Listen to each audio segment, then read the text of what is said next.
Hello दोस्तों, कैसे हैं आप सभी लोग। मैं मनोज कुमार आपका study IQ IAS Hindi channel पर स्वागत करता हूं। दोस्तों, आज हम लोग एक नए मुद्दे पर हम लोग बात करना चाहते हैं।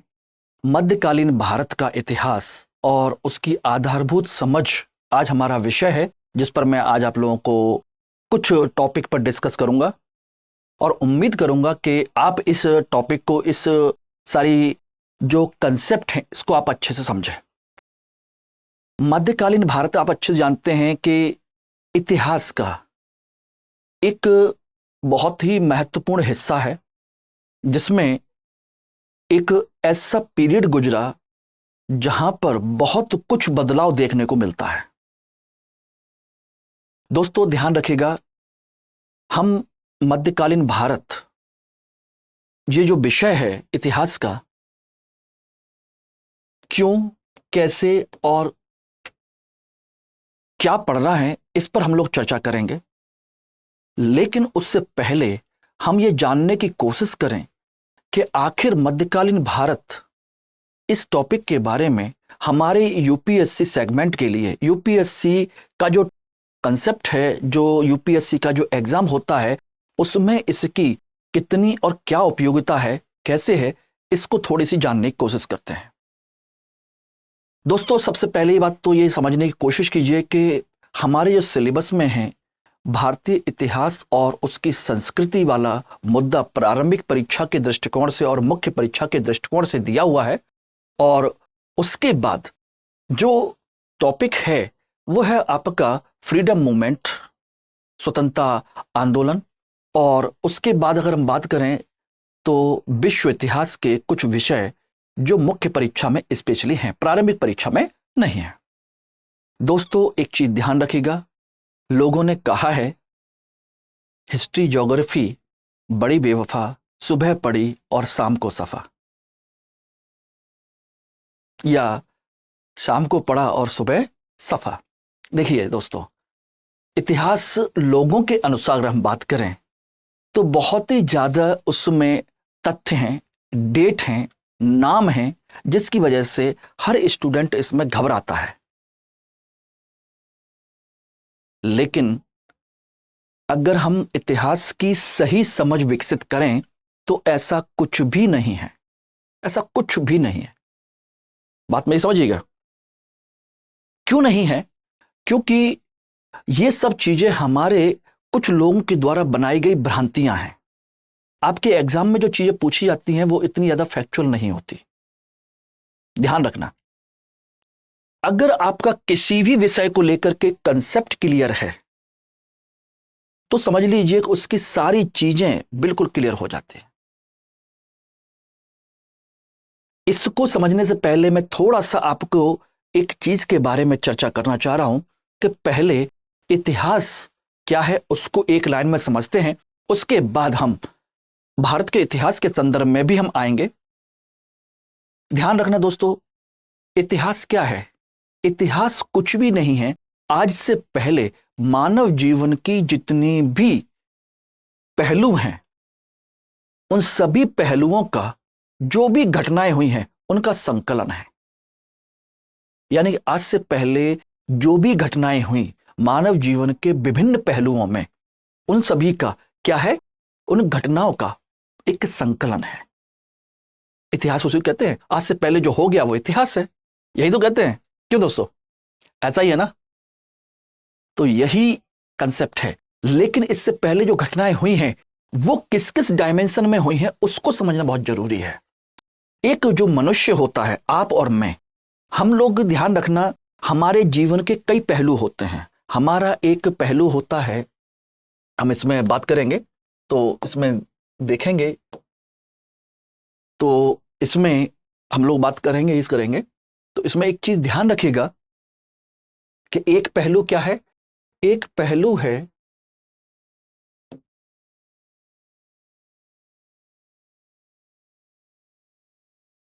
देखिए, हम एक समाज में रहते हैं। हमारा एक पहलू क्या है? समाज है, यानी कि सामाजिक व्यवस्था है। दूसरा पहलू है हमारी आर्थिक व्यवस्था। एक पहलू है हमारा राजनीतिक व्यवस्था, एक पहलू है हमारा धार्मिक और सांस्कृतिक व्यवस्था,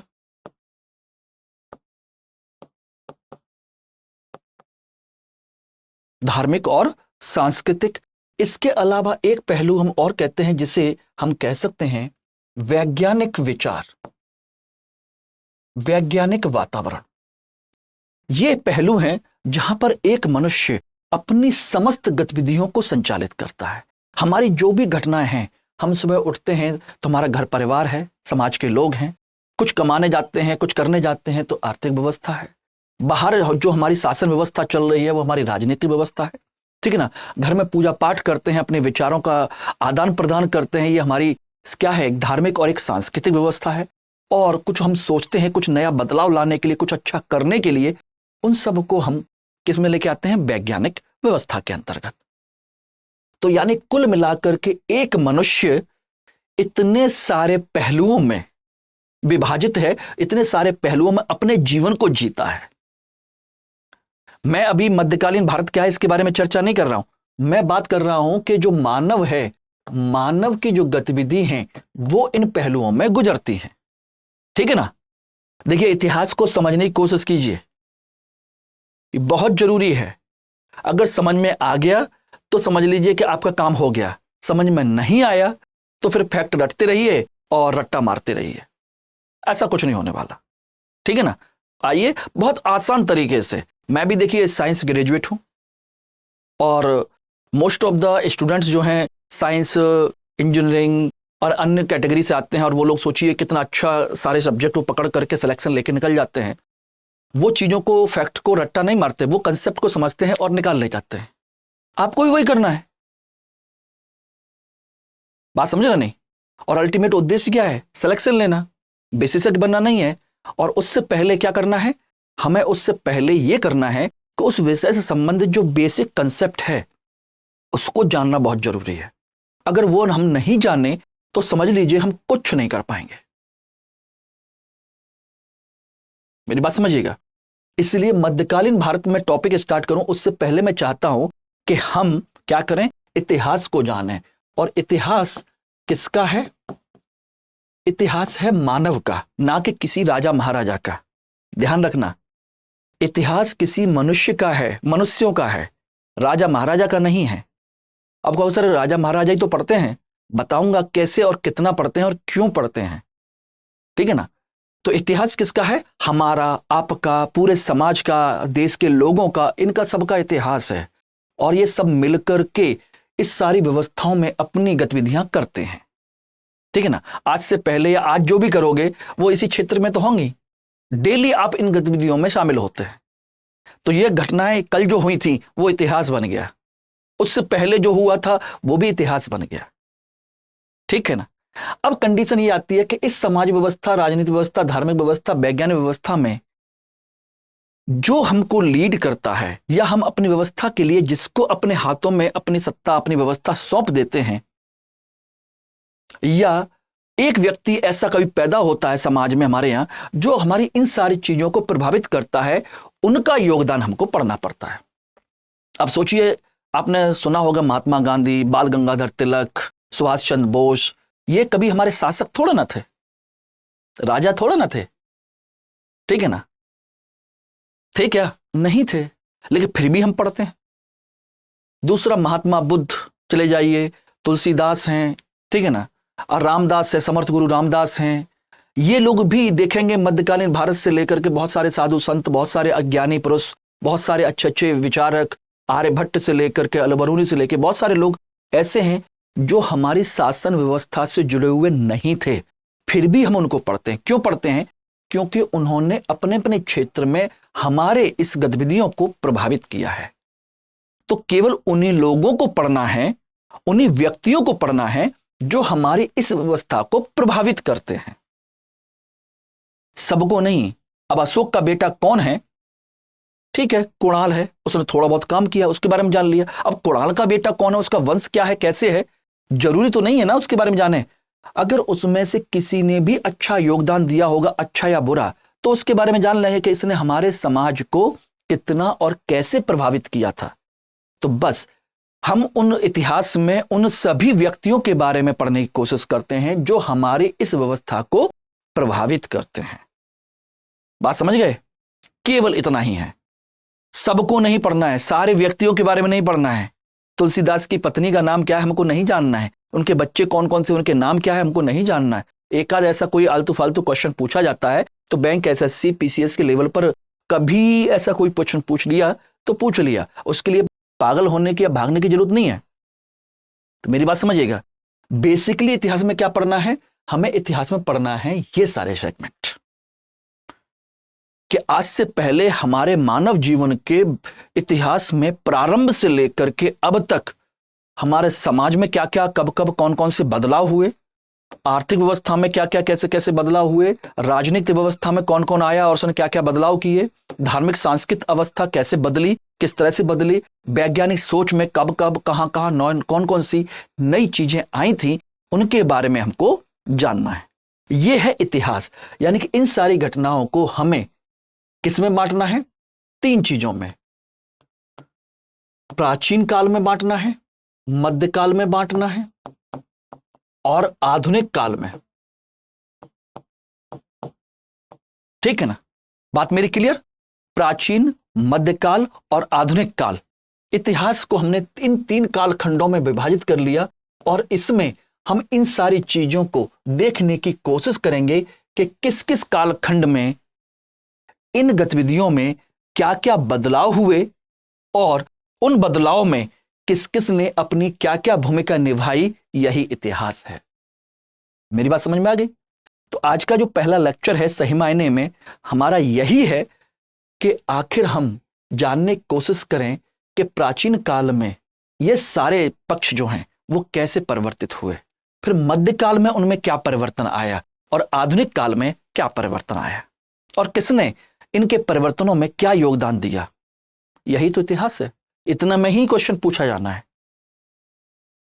इसी पैटर्न को जिसने समझ लिया वो इतिहास समझ लेगा, नहीं समझा वो इतिहास नहीं समझ सकता, वो रट्टा मार सकता है। दोस्तों मेरी बात समझिएगा, वो सिर्फ रट्टा मार सकता है इतने में और कुछ नहीं कर पाएगा। मेरी बात क्लियर? ठीक है ना? चलिए अब आगे बढ़ते हैं। तो हमने इतिहास को तीन कालखंडों में विभाजित कर लिया और इतिहास में हम पढ़ेंगे क्या क्या, मानव जीवन के विभिन्न पहलू हैं उनको पढ़ने की कोशिश करेंगे। मध्यकाल में भी हम यही पढ़ेंगे। मध्यकालीन भारत में अब कहोगे सर उसमें तो हम अकबर पढ़ते हैं, जहांगीर पढ़ते हैं, या फिरोज शाह तुगलक पढ़ते हैं, मोहम्मद बिन तुगलक पढ़ते हैं, ऐबक पढ़ते हैं, इल्तुतमिश पढ़ते हैं, ठीक ना, कुछ साधु संतों को पढ़ते हैं। ये जिसने पढ़ने की कोशिश की है वो एक अलग व्याख्या है, लेकिन अगर आप प्रश्न उठा करके देखेंगे यूपीएससी के अनुसार तो वो प्रश्न पूछता है इनसे, और उसमें इन व्यवस्थाओं में किसी खास व्यक्ति ने क्या प्रभाव डाला है उसको लेके क्वेश्चन पूछता है। जब तक ये नहीं आएगा मेंस में नंबर नहीं आते दोस्तों। बाकी आप लिखते रहिएगा, कोई मतलब नहीं है। यूपीएससी आपसे इतिहास में इन लोगों की जो घटनाएं हैं वो क्यों पूछेगा? आगे कभी प्रशासन में इनकी कभी जरूरत पड़नी है क्या? सोचिएगा, इतिहास की प्रशासन में क्या उपयोगिता है, क्या जरूरत है, वो क्यों पूछ रहा है आपसे? केवल प्रश्न बनाने के लिए थोड़ा ना प्रश्न डाले गए हैं, बल्कि वो ये देखना चाहते हैं कि आपने इतिहास से क्या सीखा, इतिहास से आज तक क्या क्या बदलाव हुए और क्यों बदलाव हुए, किस किस ने ये क्या बदलाव डाला और क्यों डाला और कितना डाला। जब ये समझ लेंगे तो आगे इतिहास को आपको ही तो लेके जाना है, प्रशासनिक अधिकारी बन करके। आप ही तो पूरी प्रशासन व्यवस्था से लेकर के सामाजिक व्यवस्था, सांस्कृतिक व्यवस्था को क्या करेंगे, मेंटेन करेंगे। आप ही अधिकारी बन रहे हैं ना, आप ही पूरे देश को आगे लेकर के जाएंगे। तो इतिहास से जब तक सबक नहीं लेंगे तब तक आप लेकर कैसे जाएंगे, किस दिशा में लेकर के जाना है आपको, आपके कंधों पर है। लेकिन इस क्रम को अगर आप ही नहीं जानते तो फिर आप किस दिशा में लेके जाएंगे ये कैसे जानेंगे? है कि नहीं? ठीक है, समझ में आ गया। और इसी क्रम को लेकर के ही क्वेश्चन पूछे जाते हैं। और जिसने इस पैटर्न पर आंसर लिखने की कोशिश की मुख्य परीक्षा में, तो समझ लीजिए को नंबर अच्छे मिलते हैं। मैंने 3 बार इंटरव्यू दिया, 4 बार मेंस लिखा। इसका मतलब आप समझते हैं? इसका मतलब यह है कि 4 बार प्रारंभिक परीक्षा पास करना, 3 बार मुख्य परीक्षा पास करके इंटरव्यू तक पहुंचना। इसका मतलब है मेंस कैसे पास किया जाता है, आई नो वेरी वेल। वो उसकी डिमांड क्या है वो आपको समझना है। तो इस सीक्वेंस को समझना, इस सीक्वेंस में आगे बढ़ना, यही यूपीएससी की डिमांड है। बात समझ रहे हैं? हिंदी माध्यम को लोगों ने क्या कर दिया है, इसी तरह से भ्रमित कर दिया। सही ज्ञान, सही तथ्य, तही सही चीजें उनको दी ही नहीं। मैं ये नहीं कह रहा हूं कि अकेला मैं ही दे रहा हूं, और भी अच्छे टीचर हैं, लेकिन वो बहुत सारे लोगों तक नहीं पहुंच रहा है और स्टूडेंट भी नहीं समझ पा रहा है। तो इस बात को ध्यान रखिएगा कि हमें कंसेप्ट समझ करके उसके बाद उसके संबंध में जो भी फैक्चुअल इंफॉर्मेशन है उसको हम बाद में कलेक्ट कर लेंगे। ठीक है ना? तो बात समझ में आ गई? तो ये जो हमको करना है ये समझ में आ गया कि कैसे कैसे किन पहलुओं को आगे बढ़ाना है। अब यहीं पर मैंने ये टॉपिक दिया है मध्यकालीन भारत क्या है। तो मध्यकालीन भारत क्या है वो छोड़ दीजिए, पहले मध्यकाल क्या है पहले ये तो जान लीजिए, प्राचीन काल क्या है ये जान लीजिए, मध्यकाल क्या है ये जान लीजिए, और उसके बाद आधुनिक काल क्या है ये जान लीजिए। और जब तक ये तीनों नहीं जाने तो इतिहास क्या है ये कैसे जानेंगे? सोचिएगा, प्राचीन काल, एंशियंट पीरियड, मैं भारत की बात नहीं कर रहा हूं, मैं टोटल पूरे विश्व की बात कर रहा हूं। समझिएगा? तो प्राचीन काल क्या है? प्राचीन काल एक ऐसा समय है जहां पर मनुष्य ने अपनी समस्त गतिविधियां, ये पांचों जो हैं समस्त गतिविधियां बिल्कुल जीरो से शुरू की थी। कहां से? जहां पर मनुष्य ये सब कुछ जानता ही नहीं था। यानी कि जब वो पहली बार बानर प्रजाति का था, पेड़ों से उतर करके जमीन पर आया और जमीन पर आकर के सीधे पैरों पर खड़ा हुआ, वहां से जिसको हम पाषाण काल में मनुष्य की शुरुआत मानते हैं, होमो सैपियंस, और उससे पहले की विभिन्न प्रजातियां। तो सोचिए कि वहां से उसने अपना समाज, अपनी अर्थव्यवस्था, अपनी राजनीतिक व्यवस्था, अपनी धार्मिक और सांस्कृतिक व्यवस्था, अपनी वैज्ञानिक व्यवस्था का विकास किया। It was just beginning.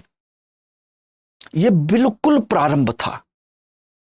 यहां से उसने अपनी सारी चीजों को ऊपर उठाना शुरू किया इस तरीके से, और धीरे धीरे ये सारी चीजें क्या हो गई, बढ़ती चली गई।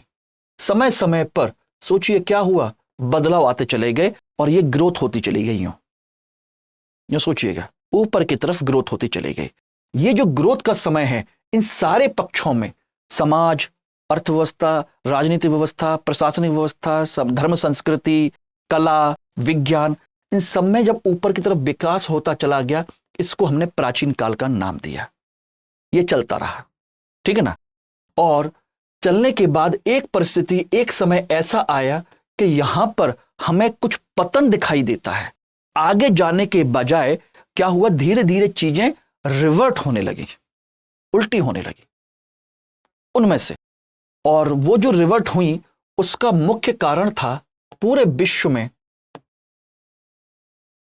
सामंतवाद, फ्यूडलिज्म। क्या कहते हैं?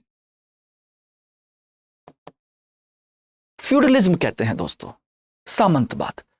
पूरी दुनिया में भी आया यही और इंडिया में भी यही आया। यही व्यवस्था थी जिसने बदलाव किया, और इसकी वजह से सामंतवाद थी तो एक आर्थिक गतिविधि, ध्यान रखना मैं आगे डिस्कस करूंगा, आर्थिक गतिविधि, लेकिन इसने राजनीतिक गतिविधि को बदल के रख दिया।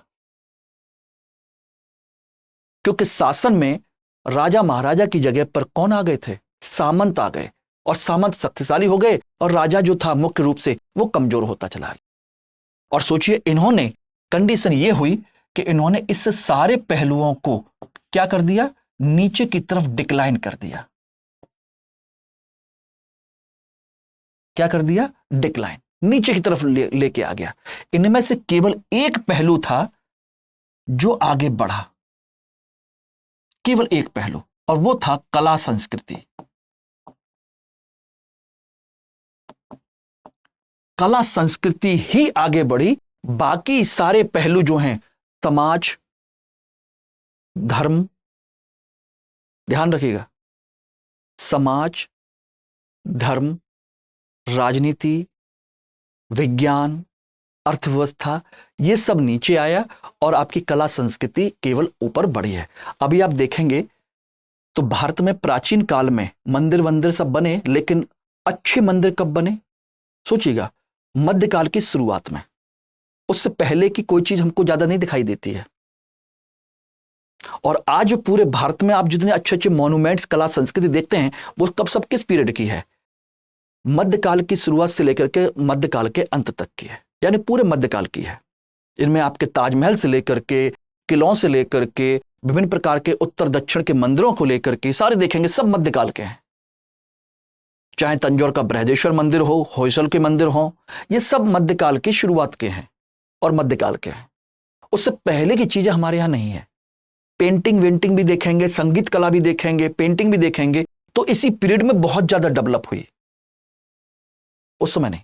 लेकिन बाकी अन्य जो चीजें हैं वो नीचे की तरफ आई, ठीक है ना। और उसके बाद कंडीशन हुई कि ये नीचे आती चली गई। वो कैसे आई मैं बताऊंगा अभी। ये सब नीचे आती चली गई, लेकिन इसी समय ये सारी चीजों को लेकर के यहां पर एक बहुत बड़ा बदलाव आया, जिसे हम कहते हैं पुनर्जागरण। इंसान पुनः जागा। क्या हुआ? पुनर्जागरण। इंसान पुनः जागा, और पुनः जागने के बाद इसका मतलब जागा हुआ तो था, बीच में वो सो गया, तो यह इसका मतलब है यहां पर वो सो गया था। पहले जागा हुआ था, तब उसने विकास किया, बीच में वो सो गया, और यहां के बाद वो पुनः जागा। रेनेसा, पुनर्जागरण, इसी को कहते हैं। समझ में आ रहा है कि नहीं आ रहा है? अब ये बदलाव, क्या क्या बदलाव आए थे मैं अभी चर्चा करूंगा, लेकिन अभी यहां समझ लीजिए कि ये कैसे बदलाव हुआ। और जब पुनर्जागरण आया तो यहीं से ये सारी चीजें फिर से ऊपर की तरफ बढ़ना शुरू हो गई। ये रहे, और हम सोचिए आज जहां हैं वहां पर वापस आ गए। तो ये इतिहास का एक क्रम है। ये देखिए इस तरीके से, ये है मध्यकाल, इसको कहते हैं मध्यकाल। ये रहा, ये प्राचीन काल, और ये आधुनिक काल, यहां से बढ़ना शुरू होता है। Okay everyone, clear? अब मैं कहूं कि इनमें अंतर क्या है, कैसे है, और ये अंतर क्यों आए, कैसे आए, तो इसके लिए एक सिंपल सा क्वेश्चन है। आपसे पूछते हैं, आर यू मॉडर्न? क्या आप आधुनिक हैं? सोचिएगा, जवाब दीजिएगा, क्या आप आधुनिक हैं? तो हम कहते हैं कि यस, हाँ हम आधुनिक हैं। कैसे कहेंगे हम आधुनिक हैं? और ध्यान रखिएगा, जब आधुनिक नहीं समझ पाएंगे तो मध्यकाल भी नहीं समझ पाएंगे। मैं वही बात कर रहा हूं, मध्यकालीन भारत समझिए चाहे मध्यकालीन इतिहास समझिए, बात वही है। आज आपको समझना पड़ेगा कि आप क्या हैं और क्यों हैं, तभी आप बता पाएंगे इससे पहले क्या था। आधुनिकता की परिभाषा क्या है? आधुनिकता की परिभाषा pant shirt, jeans T shirt, या मिनी स्कर्ट, या शॉर्ट ट्राउजर्स, ये सब पहनना आधुनिकता नहीं है। फैशन वैशन, ये सब आधुनिकता नहीं है। आधुनिकता क्या है? आधुनिकता यह है कि हम समाज में सबको बराबर का दर्जा देते। स्त्री पुरुष, उच्च जाति निम्न जाति, ये सब अब कोई मायने नहीं रखता। ये सब बराबर हैं, सब मनुष्य हैं, और सबको बराबर के अधिकार हैं। ये आधुनिकता है। यही आधुनिकता है जिसकी वजह से आज आप देखते हैं शहरों में और सभी जगह पर धीरे धीरे हर जाति के लोग साथ रहना शुरू कर दिए हैं, साथ बैठना शुरू कर दिए हैं, साथ पढ़ना शुरू कर दिए हैं, साथ खाना शुरू कर दिए हैं। स्त्री पुरुष दोनों साथ रहते हैं। हालांकि शादी के बाद पहले भी रहते थे, अब बिना शादी के भी उनके पसंद होती है तो वो उस समय रहते हैं, ठीक है ना। साथ घूमते हैं, मित्रता करते हैं, साथ पढ़ते हैं। पहले ये संभव नहीं था। अच्छा सोचिए कि पहले क्या कंडीशन थी। पहले तो महिलाओं को पढ़ने का अधिकार ही नहीं था। किसी तरह से मिला तो उनको अलग स्कूल बनाए गए, लेकिन शुरुआत तो थी ना महिला शिक्षा की। यह भी आधुनिकता है, यानी कि दलितों को, निम्न वर्ग को, महिलाओं को उनके अधिकार मिलना, यह समाज का एक नया बदलाव है। यह आधुनिकता है कि नहीं? तो आधुनिकता में समाज में क्या कहते हैं हम इसको? इसका मतलब क्या है? समाज में सबको बराबरी का हक देना। समान अधिकार देना,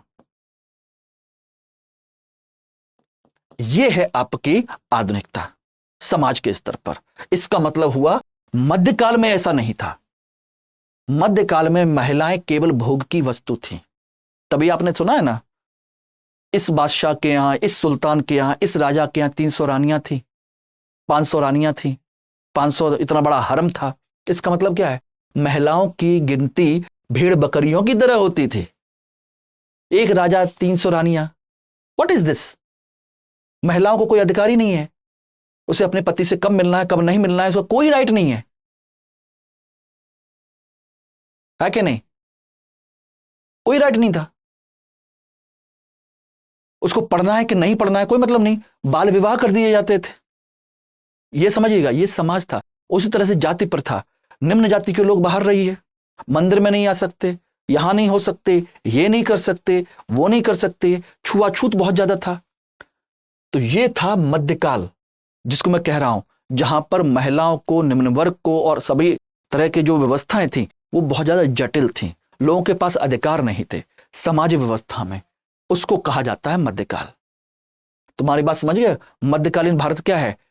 मध्यकालीन भारत वो भारत जिसमें समाज में भेदभाव था, महिला और पुरुषों के बीच में, ठीक है ना, उच्च जाति निम्न जाति के बीच में बहुत कठोर जाति व्यवस्था थी। ये सारी चीजें मध्यकाल के क्या हैं? बिंदु हैं। उसी तरीके से आएंगे तो आर्थिक व्यवस्था। आज की डेट में कहा जाए कि आर्थिक व्यवस्था के आधार पर आधुनिकता क्या है? आर्थिक व्यवस्था के आधार पर आधुनिकता यह है कि हम खुली अर्थव्यवस्था के पक्षधर हैं। कैसे? खुली अर्थव्यवस्था, ओपन इकोनॉमी, यानी जिसको सबको मौका मिले और बाजार में चलने दीजिए। सब कुछ सरकार तय नहीं करेगी, बाजार तय करेगा। डिमांड एंड सप्लाई के आधार पर उनकी कीमतें तय होंगी। ये आज का है। श्रेणी व्यवस्था नहीं है, गिल्ड सिस्टम नहीं है कि एक समूह ने कब्जा कर लिया और वही इस पर सब कुछ करेगा। नहीं, वही तय करेगा। नहीं, यहां तो डिमांडेड सप्लाई के आधार पर होगा। मैं अपना कोई भी बिजनेस कभी भी शुरू कर सकता हूं। यह आधुनिकता है। मध्यकाल में उल्टा था। मध्यकाल में ऐसा नहीं था। मध्यकाल में एक समूह डिसाइड करता था, ठीक है ना, और राजा के अंडर में होता था। अलाउद्दीन खिलजी का नाम सुना है ना? अलाउद्दीन खिलजी ने पूरे बाजार में क्या किया था? सारी वस्तुओं की कीमतें तय कर दी थी कि इससे ज्यादा कीमत पर बेचोगे तो आपको दंड मिलेगा। सोचिएगा, तो राजा के अनुसार सब कुछ होता था। यहां पर क्या है? खुली व्यवस्था। तो मध्यकालीन भारत का में अर्थव्यवस्था का मतलब क्या है? कंट्रोल्ड, राजा के नियंत्रण में, सारी चीजें राजा तय करेगा, उसको मध्यकालीन कहा जाता है। उसी तरीके से आइए तो राजनीतिक व्यवस्था। आज मैं कहूं कि आज राजनीतिक रूप से कैसे कहेंगे कि आप आधुनिक हैं? अब कहोगे कि सर इसलिए आधुनिक हैं क्योंकि हम राजा महाराजाओं की व्यवस्था में विश्वास नहीं करते, बल्कि हम लोकतंत्र में विश्वास करते हैं। यस, आधुनिकता क्या है? लोकतंत्र। और मध्यकाल क्या है? राजतंत्र।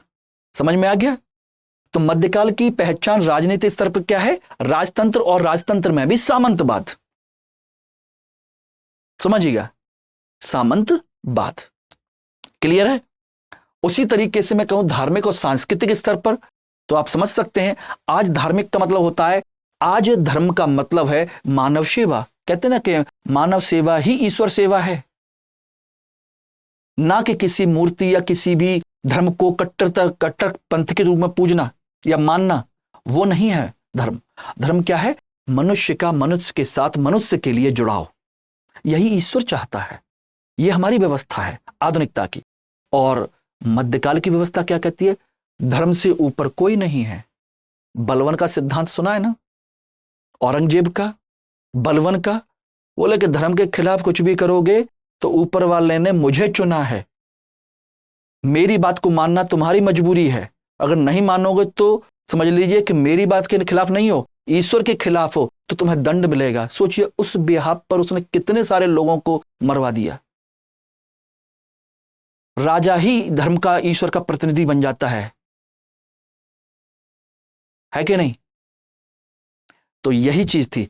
तो मध्यकाल में धार्मिक और सांस्कृतिक व्यवस्था का मतलब था कट्टरपंथ, हार्डली ऑर्थोडॉक्स।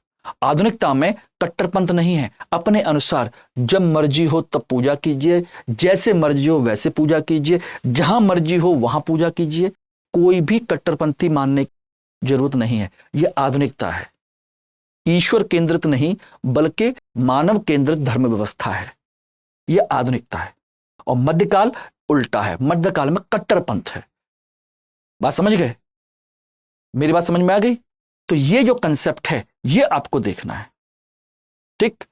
और वैज्ञानिक मैं आपको बता ही सकता हूं, आज की डेट में वैज्ञानिक मतलब है हर व्यक्ति को अपने विचार, अपनी सोच, सबको आगे बढ़ाने का मौका मिलना चाहिए, तभी तो वो स्टार्टअप, स्टैंड अप, इनोवेशन, नई नई डिस्कवरीज, नई नई सॉल्यूशंस ये खोज पा रहा है।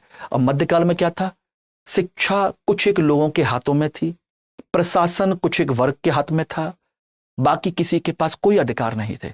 इसलिए किसी के पास कितने भी अच्छे विचार हों, कितने भी अच्छे आइडिया हों, कितना भी अच्छा उसका दिमाग हो, उसका कोई उपयोग नहीं है। बात समझ गए? कोई उपयोग नहीं है, क्योंकि उच्च वर्ग के लोग निम्न वर्ग को बराबर में देखना ही नहीं चाहते थे। कट्टरपंथ था। घर की महिला कितनी भी योग्य क्यों ना हो, उसको हम देखना ही नहीं चाहते थे कि वो शासक बने, प्रशासक बने या हमको इंटरफियर करे। तभी तो रजिया को मार दिया गया। सुना है ना आप लोगों ने कि रजिया सुल्तान को क्यों मारा गया? क्योंकि वो एक स्त्री थी। एकमात्र गुनाह था उसका स्त्री होना। यही है, लोग पसंद ही नहीं करते थे। एक महिला हमारे ऊपर शासन करेगी? How it is possible? ये था समस्या, ये मध्यकाल था।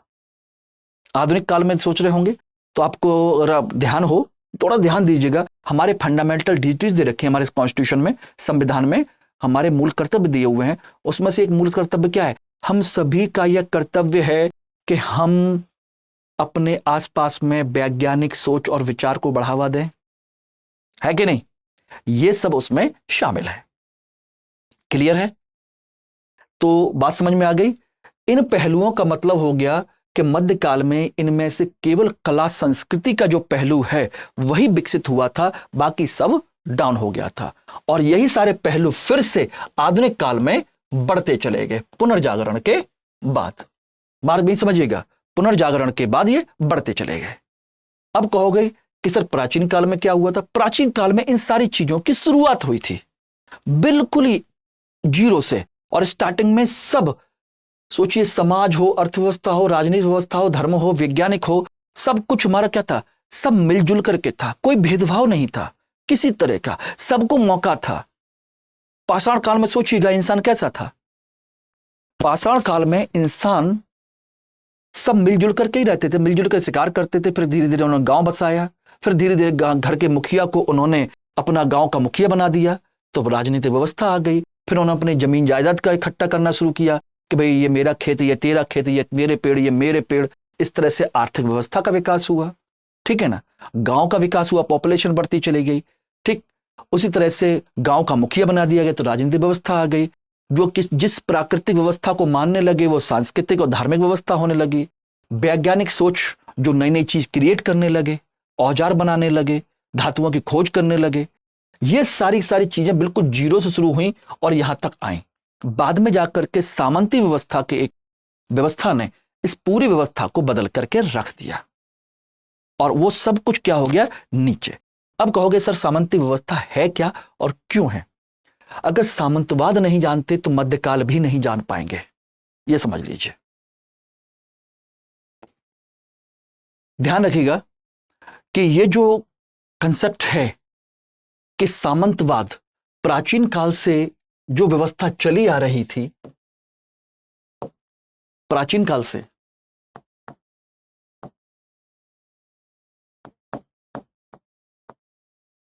वो व्यवस्था क्या थी, यहां ध्यान रखिएगा। देखिए मध्यकाल में हम एंटर कर रहे हैं और मध्यकाल क्या है मैं इसी को डिस्कस करने जा रहा हूं। अब समझ लीजिए, प्राचीन काल से जो व्यवस्था चली थी वो बिल्कुल जीरो से चली थी और उसमें धीरे धीरे सारी चीजें बढ़ती चली गई। और यहां पर एक चीज ध्यान रखिएगा, सबसे पहले हम लोगों ने क्या किया था? फर्स्ट स्टेज में फर्स्ट स्टेज में हम लोगों ने जब पाषाण काल में थे तो कहानी के तौर पर दिमाग में रखिएगा कि क्या हुआ था।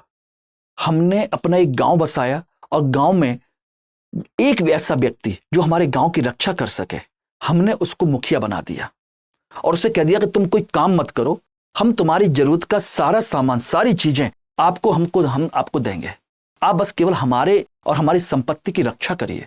वैदिक काल में यही तो हुआ था। तो हम अपनी मर्जी से उसका खाने पीने और जरूरतों का सामान उसको देते थे और वो हम लोगों की रक्षा करता था।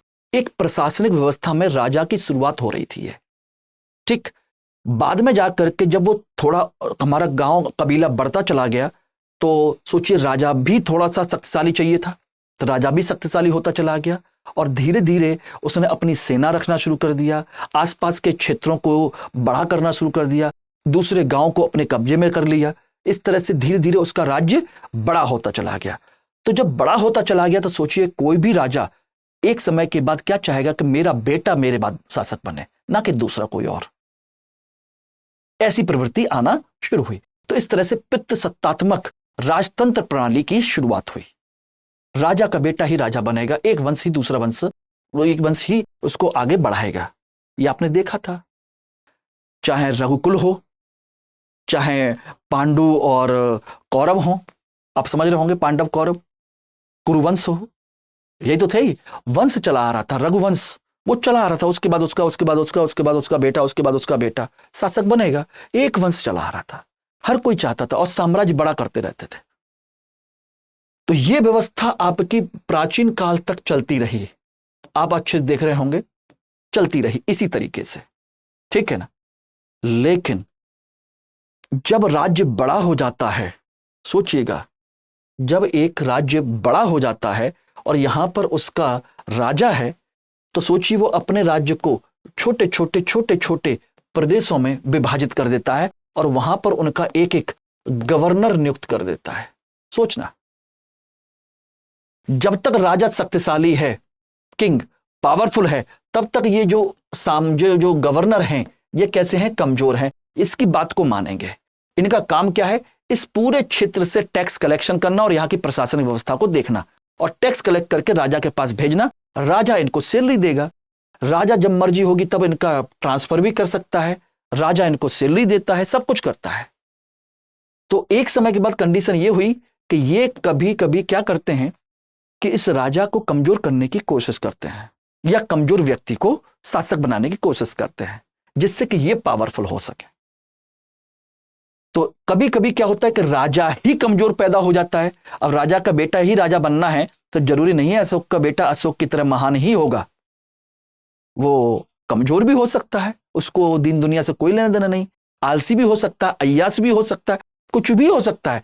तो ऐसे में जब एक शक्तिशाली राजा का बेटा कमजोर होगा तो वो क्या कहेगा, अरे यार तुम एक काम करो, तुम टैक्स कलेक्ट करके मुझे पास क्यों भेजते हो? बोले तुम अपने टैक्स का पैसा अपने पास रख लो, बाकी मेरे पास भेज दो, तुम्हें बार बार आने की जरूरत क्या है, मैं यहां पर हिसाब करूंगा फिर तुम्हें भेजूंगा। बोले तुम अपना काट लो, उसके बाद फिर मेरे पास भेज देना।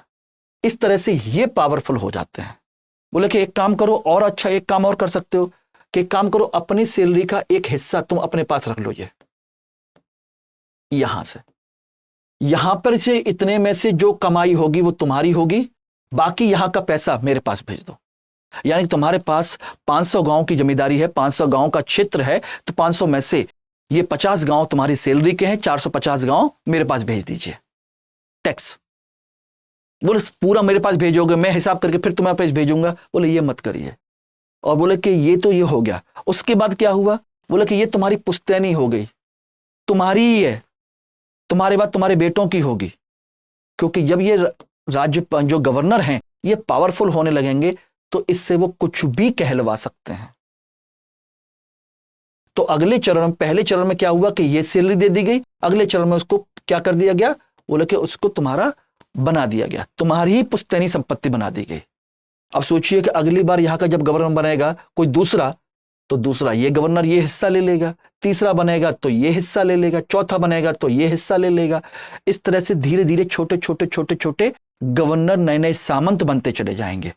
तो यही है सामंत। और सामंत कभी भी नहीं चाहते कि राजा शक्तिशाली हो, राजा कमजोर हो और सामंत उसका शासन संभाले। और लेकिन सामंत कभी भी, ध्यान रखना, सामंत कभी भी राजा नहीं है। असली राजा कौन है? तो राजा ही है। सामंत कौन है? सामंत उसके कर्मचारी हैं। लेकिन वो पावरफुल होते चले जा रहे हैं क्योंकि राजा कमजोर हो रहा है। और ये जो जमीन इनको दी जा रही है, ये उनकी पुश्तैनी है, दान में दी जा रही है, तो इनको राजा वापस तो ले नहीं सकता। तो एक तरीके से देख सोचिएगा कि इसमें से बहुत सारा हिस्सा, ये सोचिएगा, उसके राजा के हाथ से निकलता चला जा रहा है। तो राजा का जो क्षेत्र है वो कैसा होता चला जा रहा है? छोटा होता चला जा रहा है। ये तो छोटा थोड़ा थोड़ा थोड़ा हिस्सा क्या हो गया? डिस्ट्रीब्यूट हो गया। ये उसका कंसेप्ट था। तो इस तरीके से राजा कमजोर होता चला गया, सामंत शक्तिशाली होते चले गए। और एक समय ऐसा आया, उन्होंने राजा को कमजोर करके अपने आप को स्वतंत्र घोषित कर दिया। क्या कर दिया?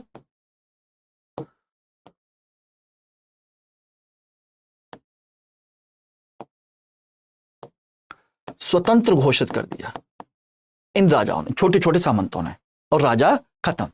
तो इस तरह से देखा जाए तो इस पूरे क्षेत्र में बहुत सारे सामंत राजा पैदा हुए जो कि राजा को खत्म कर चुके हैं, कमजोर कर चुके हैं। लेकिन अब बात आती है कि आखिर इन्होंने फिर क्या किया। यहीं से शुरुआत होती है सामंतवाद की। किसकी? सामंतवाद की।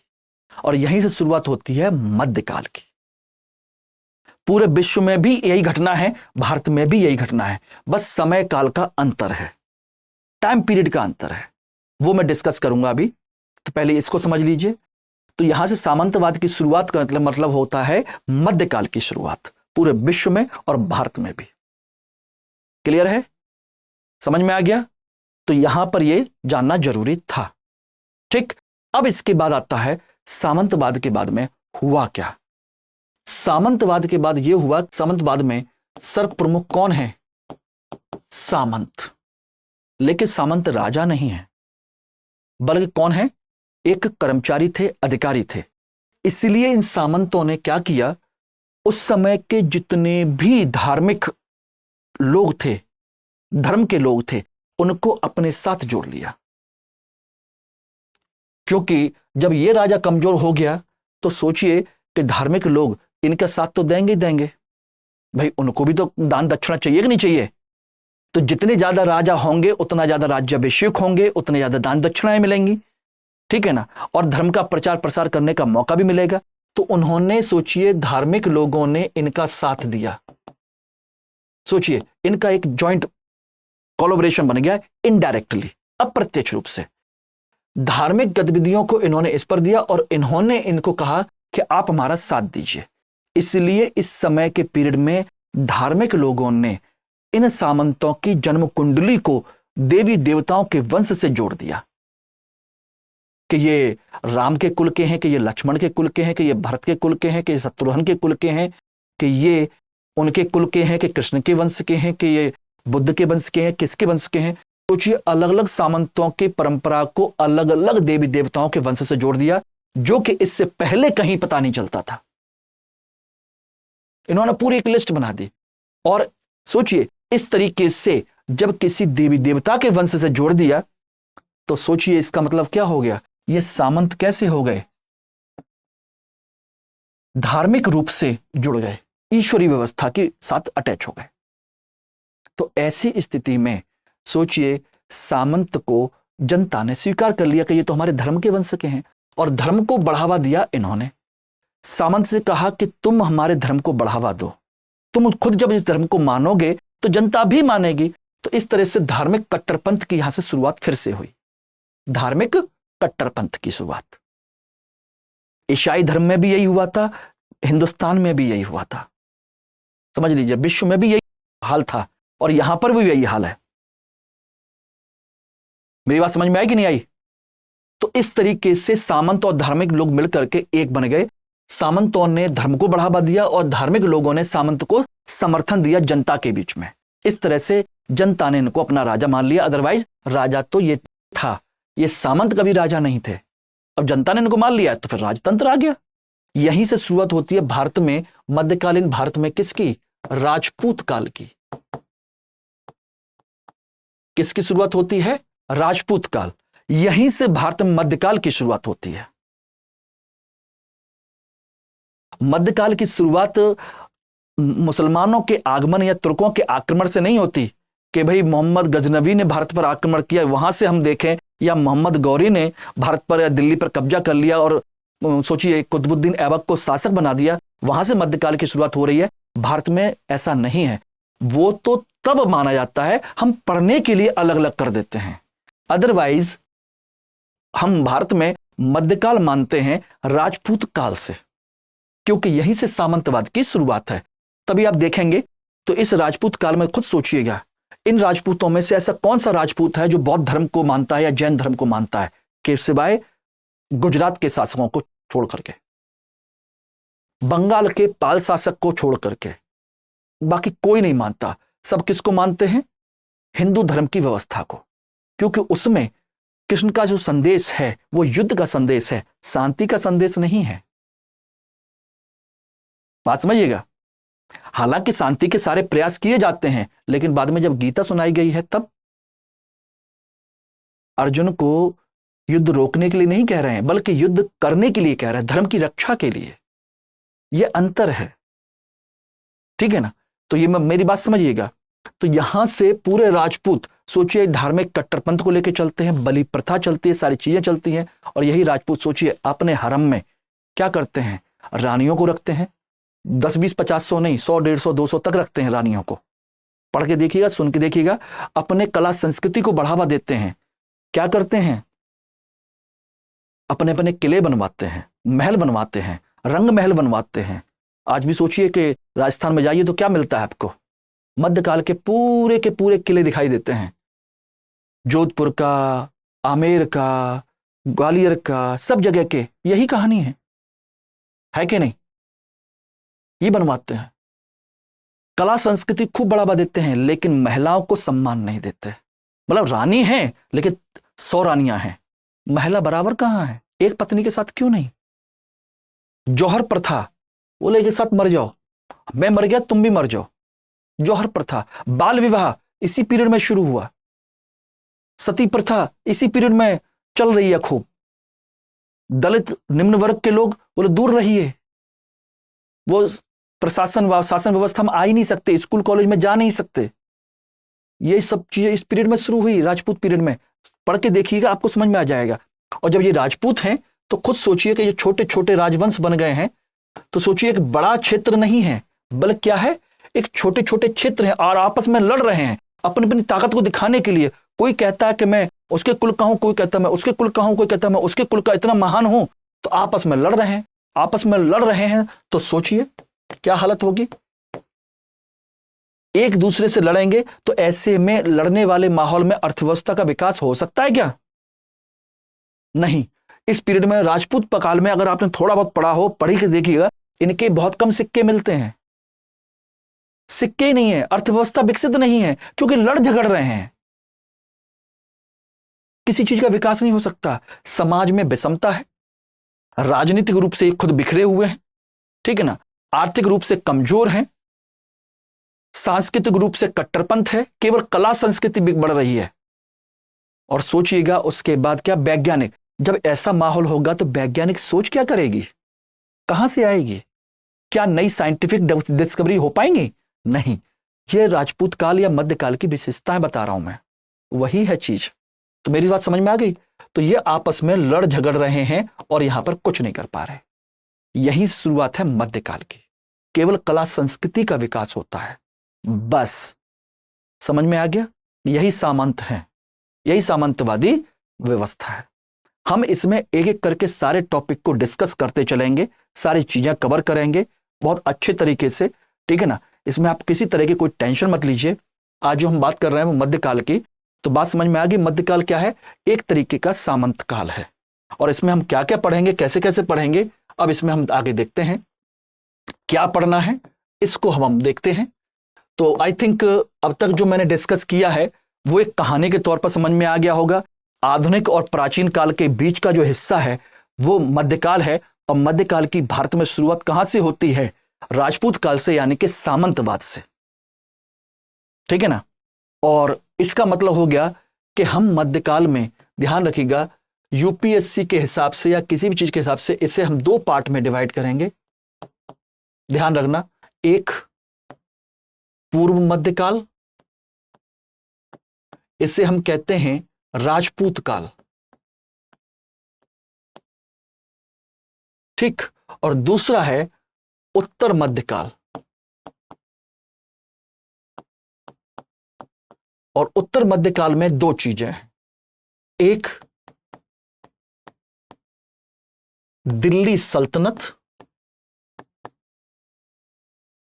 ठीक है ना, और दूसरा मुगल काल, मुगल पीरियड, ठीक। लेकिन ध्यान रखना, मैं बार बार आपसे बोल रहा हूं यहां पर कि हमें यहां पर राजा महाराजाओं की किस्से कहानियां नहीं पढ़ने हैं। हमें एग्जाम के हिसाब से उन चीजों को पढ़ने की कोशिश करना है जहां से हमारे देश, समाज, व्यवस्था से जुड़ी हुई चीजें हमको पता चलती हैं और जो हमारे एग्जाम में आएगा, उतनी सारी चीजें हमको पढ़नी है, बाकी और ज्यादा कुछ नहीं करना है, ठीक है ना। तो राजपूत काल में हमको राजपूतों की वंशावली नहीं पढ़नी है, बल्कि इस पीरियड के, इस समय का समाज, इस समय का अर्थव्यवस्था, इस समय की राजनीतिक और प्रशासनिक व्यवस्था, कला संस्कृति और विज्ञान, जो कुछ भी विकसित हुआ है वो पढ़ना है इस पीरियड का, ना कि विभिन्न राजपूत काल के राजवंशों को हमको पढ़ना है, वो हमको नहीं पढ़ने, ना के बराबर। केवल उन्हीं लोगों के बारे में पढ़ने की कोशिश करेंगे जिन्होंने इस पीरियड में इन सारी चीजों को प्रभावित किया है, बस, ठीक है ना। दिल्ली सल्तनत में आप जानते हैं 5 वंश हैं, तो हमें राजनीतिक इतिहास तो हल्का सा जानना है कि किस कौन कौन शासक, प्रमुख कौन कौन से शासक रहे हैं। जैसे हम बात करें तो मैं उसी तरीके से पढ़ाने की कोशिश करूंगा। इसमें देखेंगे तो गुलाम वंश,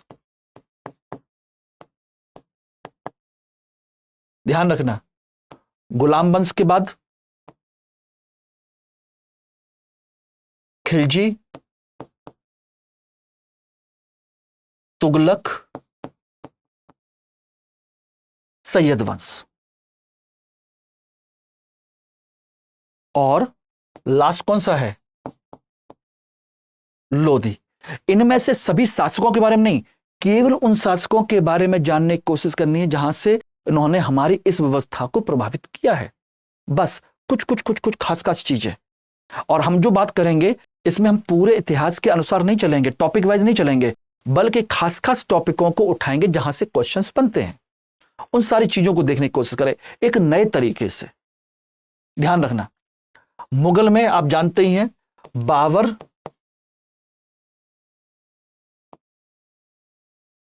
हुमायूं, अकबर, जहांगीर,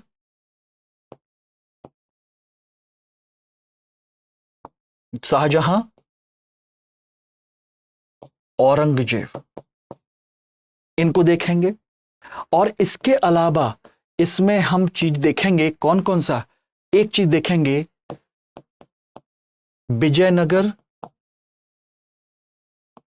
बहमनी, एक, दूसरा देखेंगे मराठा, तीसरा देखेंगे राजपूत, इस पीरियड में और कौन कौन से राजपूत काल पैदा हुए, और चौथा इसमें एक चीज और देखेंगे, वो है आपका सूफी भक्ति आंदोलन, सूफी भक्ति। तो ये टोटल सिलेबस है जो हमको मध्यकालीन भारत में जानना है, जानने की जरूरत है, पढ़ना है, बात समझिएगा, ठीक है ना। लेकिन इसमें हम पूरे एक तरीके से सारी चीजों को डिस्कस नहीं करना है, बल्कि हम इन सब चीजों को उठाएंगे जहां से प्रारंभिक और मुख्य परीक्षा के प्रश्न बन सकते हैं। ध्यान रखना, मध्यकाल से मुख्य परीक्षा में मैक्सिमम एक क्वेश्चन बनता है, केवल एक क्वेश्चन, और प्रारंभिक परीक्षा में लगभग मान के चलिए तो 3 से 4 क्वेश्चन बनते हैं, बहुत ज्यादा नहीं बनते। इसलिए इसमें एक टॉपिक और मैं बताऊंगा आपको क्यों पढ़ना है, ध्यान रखिएगा, ये रहा क्यों पढ़ना है। इसलिए पढ़ना है क्योंकि एक तो सबसे बड़ी चीज है कि हमें अपने इतिहास की समझ विकसित करनी है। एक, अगर हमको इतिहास की समझ विकसित नहीं है तो अच्छे प्रशासनिक अधिकारी नहीं बन सकते, ठीक है ना। दूसरा, हमें परीक्षा के दृष्टिकोण से इसको देखना है और ध्यान रखना, परीक्षा के दृष्टिकोण से प्रारंभिक परीक्षा में इसके लगभग मान के चलिए 3 से लेकर के 5, 6 क्वेश्चन भी हो सकते हैं और स्टेट पीसीएस में थोड़े से इससे ज्यादा हो सकते हैं। ठीक, मुख्य परीक्षा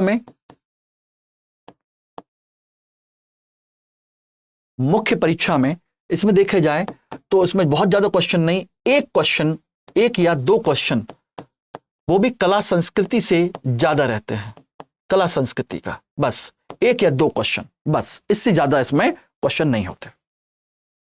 इतना ही है, बात समझ गए नहीं। तो मध्यकालीन भारत का सिलेबस बहुत ज्यादा बड़ा नहीं है, इसलिए बहुत ज्यादा उसमें घुस के कोशिश करने की जरूरत भी नहीं है। जितना जरूरत है उतना हम पढ़ने की कोशिश करेंगे और सबसे ज्यादा क्वेश्चन बनते हैं कला संस्कृति को लेकर के, हम उस पर हम ज्यादा विचार करेंगे। बात समझिएगा, हमें यह नहीं जानना है कि क्या क्या हुआ, कैसे हुआ, हर चीज नहीं जाननी है, क्योंकि हम यहां वैकल्पिक विषय डिस्कस नहीं कर रहे हैं, हम जीएस के पॉइंट ऑफ व्यू से सारी चीजों को डिस्कस करेंगे और जो कुछ ऐसे मुद्दे भी उठाएंगे जो वैकल्पिक विषय के लिए इंपॉर्टेंट है, तो वो तो हम चर्चा करेंगे। उसमें आपको बहुत फायदा मिलेगा, ऑप्शनल वालों को भी इसका बेनिफिट मिलेगा। ठीक है ना, बात क्लियर? ठीक, तो ये समझ में आ गया क्यों पढ़ना है। इसलिए अब कहोगे सर क्या हम इसको छोड़ नहीं सकते? बिल्कुल छोड़ सकते हैं, लेकिन उस व्यक्ति से पूछिएगा जिसका 1 नंबर से सिलेक्शन रुकता है, उसका क्या आप 1 नंबर से सिलेक्शन रोकने के लिए इतना बड़ा रिस्क लेने के लिए तैयार हैं? अगर थोड़ी सी मेहनत करने के बाद आसानी से सारी चीजें समझ में आ जाए तो कोई परेशानी है क्या? 1 नंबर मुझसे पूछिए ना, 2007 में मेरा सिलेक्शन, फाइनल सिलेक्शन 1 नंबर से रुका था। आज तक क्या, पूरी जिंदगी जब तक मैं जीऊंगा तब तक वो मेरे अंदर चुभता रहेगा, मुझसे बेहतर नहीं जान पाएंगे। फाइनल सिलेक्शन बता रहा हूं, वो चुभता रहेगा मुझे। तो ऐसी कंडीशन मैं कभी सजेशन नहीं दूंगा कि आप 1 क्वेश्चन छोड़ के चलिए, बल्कि कोशिश ये करनी है कि जहां से भी मिलेगा मैं 1 क्वेश्चन और एक्स्ट्रा करूंगा। क्यों रिस्क लूं? आपने अपना पूरा रिस्क ले चुके हैं, अपने पूरे भविष्य का रिस्क ले चुके हैं आईएएस बनने के लिए, तो फिर इतना बड़ा काम करने के लिए, इतना बड़ा रिस्क लेने के तैयार हैं कि बाई चांस 1 क्वेश्चन यहीं सही होना हो तो, 1 नंबर यहीं से बढ़ना हो तो, मेंस परीक्षा में आज मैं सोचता रहता हूं कहीं से भी 1 नंबर मेरा बढ़ जाता तो, कहीं से भी सोचता रहता हूं मैं, कहीं से भी 1 क्वेश्चन 1 नंबर बढ़ जाता तो मैं टीचिंग नहीं कर रहा होता, आज एक प्रशासनिक अधिकारी बैठक बन करके किसी ना किसी डिपार्टमेंट में काम कर रहा होता। रह गया ना, यही है। इसके लिए मैं नहीं कहूंगा कि आप इस पोर्शन को छोड़ चलिए, बल्कि मैं तो ये कहूंगा अगर 1 क्वेश्चन भी आता है और 1 किताब पढ़नी है तो हम पढ़ेंगे, और पढ़ना चाहिए, क्योंकि अंतिम जीत ही सब मायने रखती है। और ध्यान रखना, असफल लोगों को केवल 1 दिन, 2 दिन, 3 दिन सिंपैथी मिलती है दोस्तों, उसके बाद कोई सिंपैथी नहीं दिखाता। दुनिया सफलता को सलाम करती है। आप क्या सोचते हैं, आपको दुनिया सलाम ना करे? यस, मैं चाहता हूं कि आपको दुनिया सलाम करे। दुनिया सफल लोगों को ही पहचानती है, असफल लोगों में कितनी भी योग्यता हो उनके बारे में नहीं जानती और ना जानने की कोशिश करती है। सफल लोगों के सारे रिश्तेदार होते हैं, असफल लोगों असफलता कहते हैं कि असफलता अनाथ होती है। बात समझ रहे ना? तो मैं ये नहीं कहूंगा कि आप 1 क्वेश्चन भी छोड़िए, बल्कि हो सकता है यहीं से सफल हो, और मैं कोशिश करूंगा कि यहां से एक एक चीज आपकी क्लियर हो। क्लियर है? तो समझ में आ गया? तो इतिहास एक तो हमारी समझ के लिए, क्योंकि इंटरव्यू में भी क्वेश्चन पूछा जा सकता है कि बताइए इतिहास से आप क्या नया कर सकते हैं, क्या नई चीज हो सकती है इससे। अब मैं सिंपल सा आप एक उदाहरण देता हूं। आपके कई सारे रिश्तेदार हैं, लेकिन क्या सभी रिश्तेदारों के साथ आप समान व्यवहार करते हैं? नहीं। कई बार ऐसा भी होता है कि आप अपने घर के बड़े महत्वपूर्ण डिसीजन में किसी रिश्तेदार को नहीं बुलाते, बल्कि अपने बाहर के किसी अन्य व्यक्ति को बुला करके उससे डिसीजन लेते हैं। ऐसा क्यों? आपके 4 मामा या 2 मामा या 3 मामा हो सकते हैं, उनमें से किसी एक से ही आप डिस्कस करना पसंद करते हैं। आपकी 4 बुआएं 3 बुआएं हो सकती हैं, उनमें से किसी एक को ही बहुत ज्यादा मानते हो। ऐसा क्यों है? सब बराबर क्यों नहीं है? क्योंकि उनके जीवन में बहुत सारी ऐसी चीजें हुई हैं जिसकी वजह से हम उनमें से किसी एक को ही प्रेफरेंस देते हैं। कभी कभी हम अपने रिश्तेदार को छोड़ करके गैर पर ज्यादा भरोसा करते हैं क्योंकि उसने हमारे लिए किया है। इसका मतलब है आज से पहले कुछ घटनाएं ऐसी हुई थी जिसने हमको ऐसा बनने के लिए मजबूर किया, इसलिए आज हम यहां हैं। तो सोचिए कि उस कंडीशन में आगे की रणनीति कैसे बनेगी। पुराना जो इतिहास है उसी को समझ करके हम आज को जानेंगे और आज के अनुसार ही भविष्य की नींव रखेंगे। आप सोचिए, आज आप चाइना पर भरोसा कर सकते हैं जिसने हमको धोखा दिया? नहीं। पाकिस्तान के साथ बहुत अच्छे से मिलकर रह सकते हैं? नहीं। क्यों? क्योंकि इतिहास बहुत खराब रहा है ना। इन लोगों ने हमेशा धोखा दिया है, गलत किया है भारत के साथ में। तो वो पता होना चाहिए ना बैकग्राउंड। वही बैकग्राउंड ही क्या है? इतिहास ही तो है कि नहीं? तभी तो आगे की नीति बनाएंगे। अब आगे हम पाकिस्तान और चाइना के साथ नीतियां तो बनाएंगे, लेकिन पुरानी बातों को ध्यान में रखेंगे कि फिर से धोखा ना खाएं। यही तो है, इसीलिए पढ़ना है, यही है चीज, ठीक है ना। और मध्यकाल में यही चीज हमको ध्यान में रखनी है, ठीक है ना। कैसे पढ़ना है ये हम बता चुके। इसमें हम इंपॉर्टेंट टॉपिक को उठाएंगे और उन टॉपिक से संबंधित जो इंपॉर्टेंट टॉपिक, सारे नहीं, उन टॉपिक को ही हम डिस्कस करेंगे। उस टॉपिक से संबंधित जितने भी उसके सामाजिक पहलू हो सकते हैं, उसके जो आर्थिक पहलू हो सकते हैं, उसके जो राजनीतिक पहलू हो सकते हैं, उसके जो सांस्कृतिक पहलू हो सकते हैं, या उसके जो वैज्ञानिक पहलू हो सकते हैं, उन सबको उस नजरिए से देखने की कोशिश करेंगे और अपना एग्जाम क्वालिफाई करने की कोशिश करेंगे।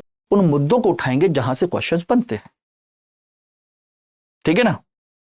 तो चलिए आज हम दोस्तों यहीं पर इस मुद्दे को खत्म करते हैं और कल एक नए टॉपिक के साथ आपसे फिर चर्चा करेंगे, डिटेल में चर्चा करेंगे। और आप लोग यहीं पर इसी तरह से अपना प्यार बनाए रखिए और study IQ IAS Hindi channel को सब्सक्राइब करिए, लाइक करिए और ज्यादा से ज्यादा शेयर कीजिएगा, ठीक है ना। ज्यादा से ज्यादा लोगों को जोड़ने की कोशिश कीजिए इसमें।